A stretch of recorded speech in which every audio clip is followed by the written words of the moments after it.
90స్ middle class biopic. నిజానికి ఇది 90స్‌లో జరిగే కథ కాదు.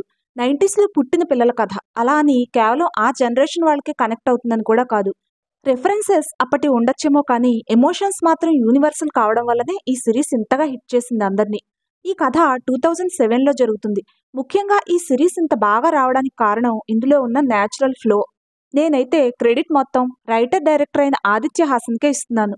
ఒక ఫార్మేట్, టెంప్లేట్ అంటూ ఫాలో కాకుండా ఏ ఎపిసోడ్‌కా డిస్కనెక్ట్ చేయకుండా ఒక్కో ఎపిసోడ్‌లో ఒక్కో క్యారెక్టర్‌కి ఇంపార్టెన్స్ ఇచ్చినట్టుగా కాకుండా సీమ్‌లెస్‌గా అన్నీ అందరినీ మిక్స్ చేస్తూ రాసుకున్న కథ ఈ చెస్ బోర్డ్‌కి కింగ్ అనుకుంటే ఎక్కడా బోర్ అనిపించకుండా, రొటీన్‌గా లేకుండా ఎప్పటికప్పుడు డిఫరెంట్ యాంగిల్స్‌కి, డిఫరెంట్ పొజిషన్స్‌కి మారిపోతూ చాలా ఫ్రెష్ పర్స్పెక్టివ్‌తో జరుగుతున్న కథను చూపించిన కెమెరా క్వీన్ అంత ఇంపార్టెంట్.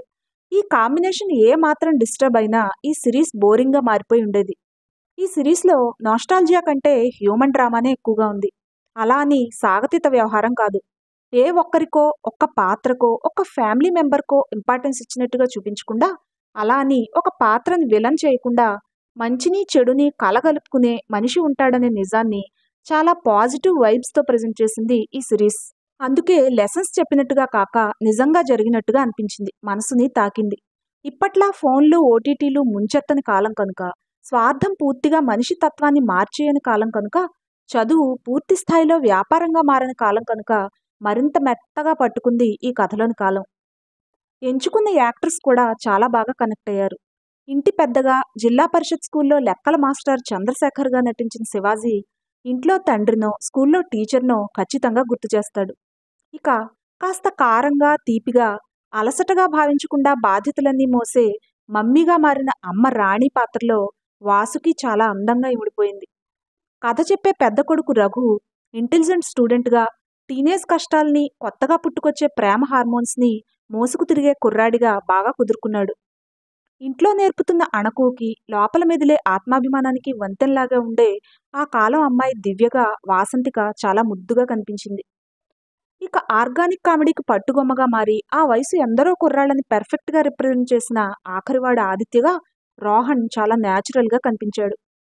కుటుంబ సభ్యులు ఐదుగురే కాకుండా రఘు స్నేహితుడు, ఆదిత్యని ఇష్టపడే నో డబల్ మీనింగ్ అమ్మాయి, రఘు క్రష్ అయిన క్రిస్టియన్ అమ్మాయి, దివ్యని ఇష్టపడే అబ్బాయి, మ్యాథ్స్ సార్, ఇలా చాలా క్యారెక్టర్స్ని పోషించిన యాక్టర్స్ పెర్ఫెక్ట్‌గా అందుకే ఉన్నారేమో అన్నట్టుగా అమరిపోయారు. సాంగ్స్ అన్నీ మీనింగ్‌ఫుల్‌గా బావున్నాయి. ముఖ్యంగా టైటిల్ సాంగ్‌తో పాటుగా రెండో కొడుకు ఆదిత్య కనిపించేటప్పుడు వచ్చే కామెడీ లైన్స్ కూడా కాలంలో కలిసిపోనివి. ఎప్పటికీ నిలిచిపోయేంత బలం ఉన్నవి. అటు ఎమోషన్, ఇటు కామెడీ బాగా బ్యాలెన్స్ అయ్యి పెర్ఫెక్ట్‌గా సీమ్‌లెస్‌గా కలగలిసిపోయాయి.